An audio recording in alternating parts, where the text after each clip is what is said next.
হুজুর মিজানুর রহমান আজহারি, ডক্টর জাকির নায়েক, দিলওয়ার হোসেন সাইদি, এদের ওয়াজ শোনা যাবে? দেখেন, ইনারা হচ্ছেন ওয়াহাবি মতের লোক। যতই মুখ দিয়ে ভালো কথা বলেন, আমি বললাম না ইবলিসের 90 কোটি বছর ইবাদত প্রত্যেকটা কবুল। এখানে কেউ বলেন তো যে জাকির নায়েকের সব নামাজ কবুল হয়ে গেছেন? কেউ গ্যারান্টি দিতে পারবেন আমাকে? কিন্তু ইবলিসের কবুল হয়ে গেছিল, খালি একটাই কি, আদম নবীর সম্মান করলেন না, আল্লাহ তাকে সব ধ্বংস করে দিলেন। তো ওয়াহাবি মতবাদের লোকের আকীদা হচ্ছে আল্লাহ মিথ্যা বলতে পারে, নবীর ওসিলা শিরক। এটা জাকির নায়েকের আকীদা, সাইদি সাহেবের আকীদা, মিজানুর রহমানের আকীদা। নবীর ওসিলাকে যারা হারাম আর শিরক মনে করবে, এরা মুসলমানের অন্তর্ভুক্ত করে না। তো এদের ওয়াজ শোনা যাবে কিনা আপনি চিন্তা করেন। কেউ বলবে উনি তো লাখ লাখ লোককে মুসলমান বানাচ্ছে। বাবা, ভারতে আজ পর্যন্ত কেউ লাইভে এসে বললো না যে আমাকে নায়ক মুসলমান করেছে।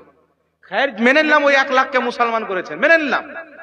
তো আল্লাহ তাবারাক ওয়া তাআলা যদি চায় তো কাফিরের মাধ্যমেও দ্বীনের খিদমত নিতে পারে, কাফিরকে দিয়ে ইসলাম প্রচার করিয়ে দিবে। আল্লাহ এতই সক্ষম।